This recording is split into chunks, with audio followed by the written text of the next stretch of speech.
Good morning, students. Today I will start under five kingdom system, kingdom fungi, kingdom animalia, and kingdom plantae. Today we will complete this chapter. First of all, I am taking kingdom fungi. सबसे पहले शुरू करते हैं कवक, जगत कवक।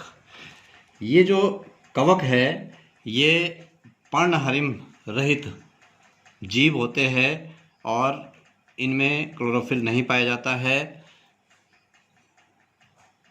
अब शुरू करते हैं characteristic feature of the fungi. मुख्य विशेषताएं, फंजाई की मुख्य विशेषताएं सबसे पहले शुरू करते हैं। इसकी सबसे पहली विशेषता है इस जगत के जीव यूकैरियोटिक होते हैं। एक तो कि इनकी कोशिका यूकैरियोटिक होती है और ये बहुकोशिकीय होते हैं। इसके साथ साथ ये विषमपोषी होते हैं, का मतलब दूसरों से भोजन ग्रहण करते हैं।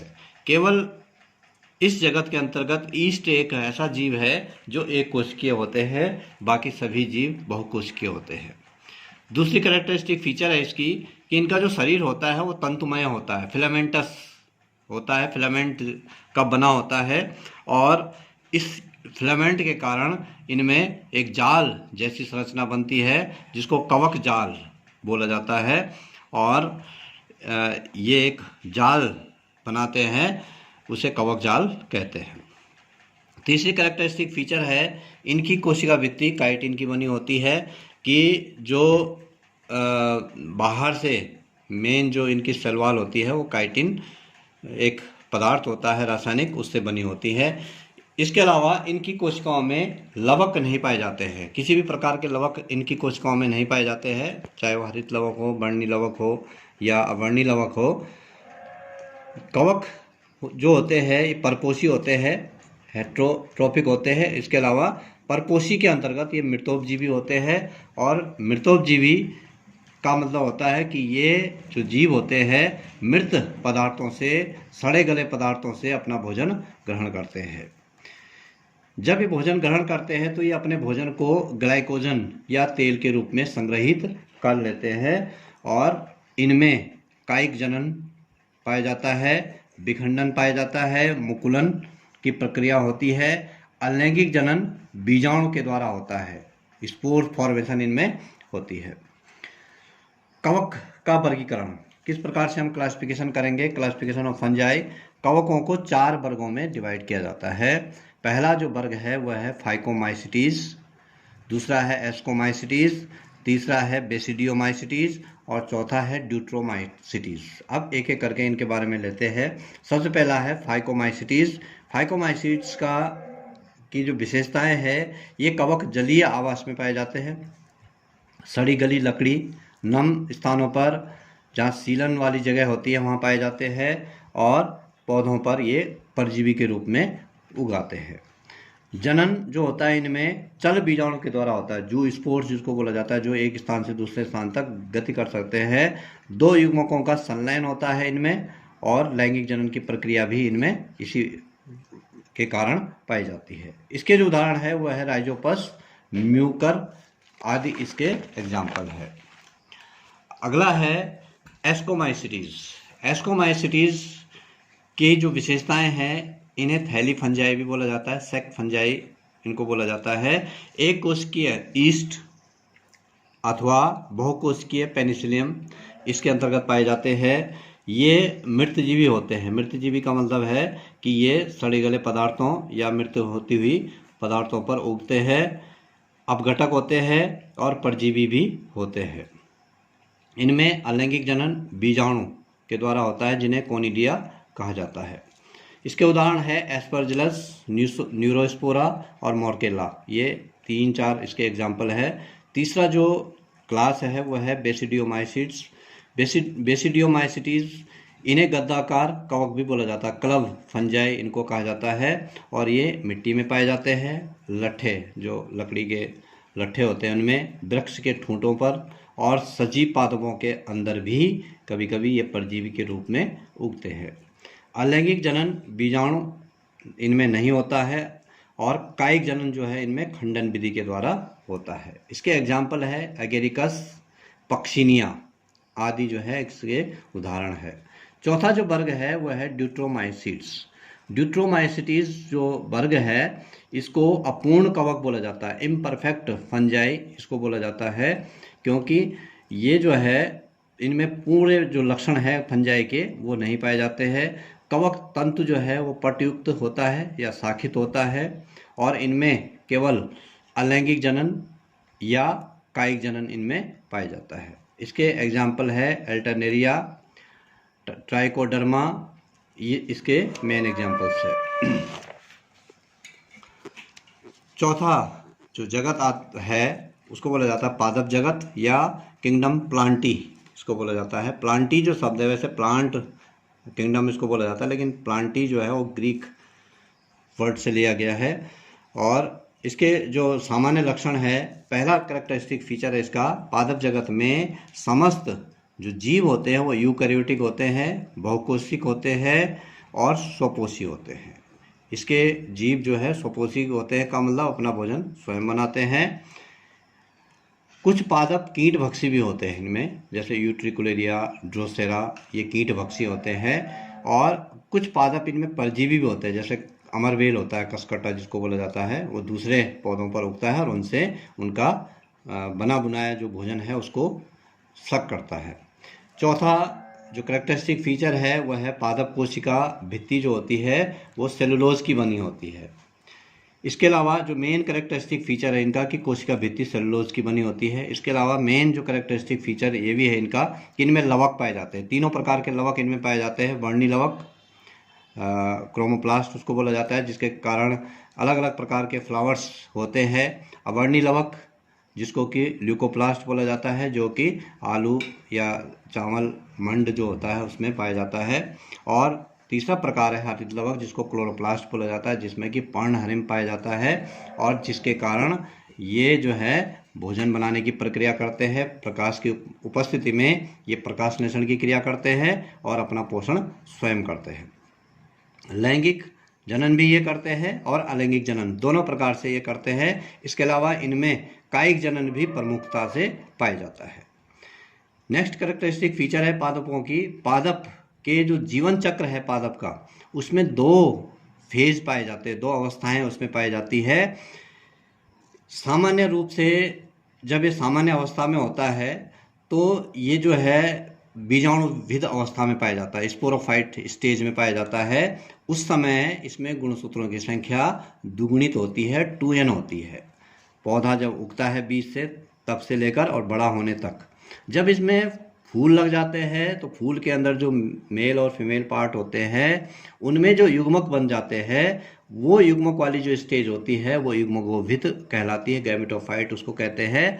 और गैमेटोफाइट जब वो बन जाते हैं तो गैमेटोफाइट मतलब गैमिट्स बनते हैं, मेल फीमेल गैमिट्स बनते हैं, वो युग्मकोभित कहलाता है। उसमें गुणसूत्रों की संख्या n होती है, आदि होती है। और जब इनका जब फ्यूजन हो जाता है, संलयन हो जाता है, तो फिर जाइगोट बनता है। जाइगोट से फिर फल निर्माण होता है, बीज बनता है। ये वाली जो स्टेज होती है जाइगोट वाली वो 2n होती है, वहाँ से स्पोरोफाइट शुरू हो जाता है। का मतलब स्पोरोफाइट से गैमेटोफाइट, गैमेटोफाइट से स्पोरोफाइट का निर्माण होता है। और यही जो घटना होती है इसको अल्टरनेशन ऑफ जनरेशन बोला जाता है, पीढ़ी एकांतरण इसको बोला जाता है, कि दो अवस्थाएं इसके लाइफ में आती है। ये जो पादप जगत है इसके अंतर्गत सभी छोटे या बड़े या विशाल हरे पेड़ पौधों को रखा गया है। पांचवा जो जगत है वह है जंतु जगत या किंगडम एनिमेलिया। इस जगत में यूकैरियोटिक बहुकोशिकीय जीवों को रखा गया है और ये सभी परपोषी होते हैं, का मतलब दूसरों से भोजन ग्रहण करते हैं। इनकी कोशिका में कोशिका भित्ति नहीं पाई जाती है, इनमें लवक भी नहीं पाए जाते किसी प्रकार के, ये अपना भोजन स्वयं नहीं बनाते हैं। इनमें गति और प्रचलन पाया जाता है, का मतलब ये एक स्थान से दूसरे स्थान तक गति कर सकते हैं। प्राणी समभोजी जो जंतु होते हैं उनका पाचन तथा ऑक्सीकरण, वो ऑक्सीकरण और पाचन की क्रिया करते हैं और ग्लाइकोजन तथा वसा के रूप में भोजन को संचित रख सकते हैं अपने शरीर के अंदर। कुछ निम्न कोटि के जंतुओं को छोड़कर सभी में लैंगिक जनन होता है। और इसका जो उदाहरण है जंतु जगत का, सभी छोटे बड़े जो जंतु है इसका एग्जाम्पल है। ये तो हो गया 5 किंगडम सिस्टम, जिसके अंतर्गत हमने 5 जगतों के बारे में पढ़ लिया, मोनेरा, प्रोटिस्टा, कवक और प्लांटिया और एनिमेलिया, ये 5 जगत हमने पढ़ ली। लेकिन इसके अलावा कुछ ऐसे भी जीव है जिनको हम किसी भी किंगडम में नहीं रखा गया है, जैसे विषाणु या वायरस। वायरसेस जो होते हैं इनको किसी भी जगत में स्थान नहीं दिया गया है, क्योंकि वायरस जो होता है वो सजीव और निर्जीव के बीच की कड़ी होता है। विषाणु का अर्थ होता है विष या विषैला तरल पदार्थ छोड़ने वाला। और विषाणु की सबसे पहले जो खोज की गई वो DJ इवानोस्की ने 1892 में तंबाकू के मोजेक जो डिजीज होता है उसकी पत्तियों पे एक मोजेक रोग लगता है, उन रोगाणुओं को पहचान कर वायरस नाम दिया इसको सबसे पहले, DJ इवानोस्की। इस नाम को आपने याद रखना है। यह जीवाणु से भी सूक्ष्म होता है। इसका जो आकार होता है का मतलब जो जिसमें हम जीवाणु किसी फिल्टर जिससे कि जीवाणु ऊपर ही रह जाते हैं उससे अगर छाना जाए तो ये उससे भी पास हो जाता है, इतना सूक्ष्म होता है। विषाणु को सजीव और निर्जीव के बीच की कड़ी माना जाता है, क्योंकि जब ये किसी सजीव पोषक के ऊपर होता है तो ये सजीव की तरह कार्य करता है, और जब ये निर्जीव के ऊपर होता है तो निर्जीव की तरह कार्य करता है। उदाहरण आजकल सबसे हम जिससे त्रस्त है इस आज की डेट में कोरोना वायरस जो है, जिसकी बीमारी है कोविड-19। जो कोरोना वायरस है वो जब वो किसी सतह पर पड़ता है, किसी निर्जीव वस्तु पर पड़ता है तो उस समय वो निर्जीव हो जाता है, बिल्कुल इनएक्टिव हो जाता है उस समय। और जैसे वो सजीव के शरीर में आता है वो बिल्कुल एक्टिव हो जाता है और वो प्रजनन की क्रिया भी करनी शुरू कर देता है। तो ये जो है विषाणु का मेन कैरेक्टरिस्टिक फीचर होता है। विषाणु की जो संरचना होती है इसके अंदर DNA या RNA पाया जाता है और बाहर से एक प्रोटीन का आवरण इसमें पाया जाता है। इसके एग्जाम्पल एड्स हो गया, आजकल जो कोरोना चला हुआ है कोरोना वायरस हो गया, हेपेटाइटिस हो गया, हर्पीज हो गया, बहुत सारे ऐसे विषाणु होते हैं जो कि संक्रमण करते हैं और अनेक रोग हमारे शरीर में पैदा कर सकते हैं। दूसरा जो है वह है वायरॉइड। वायरॉइड जो होता है वो विषाणु से भी छोटा होता है, और वायरॉइड की जो खोज की गई 1971 में डायनर के द्वारा इसकी खोज की गई। और ये विषाणु से इतना सूक्ष्म होता है कि इसके अंदर केवल RNA पाया जाता है और बाहर से प्रोटीन का खोल भी अनुपस्थित होता है। ये भी संक्रमण करता है और अनेक प्रकार के संक्रामक रोगों को जन्म देता है। अगली जो वह है लाइकेन। लाइकेन जो है एक सिस्टम है, एक सिम्बायोसिस, एक सहजीवन है। कवक और शैवाल जब एक साथ रहते हैं, इसमें जो ज़्यादातर भाग होता है वो कवक का होता है, कम भाग जो होता है कल मतलब मात्रा जो होती है ज़्यादा कवक की होती है, फंजाई की होती है, और कम मात्रा में इसमें शैवाल होता है।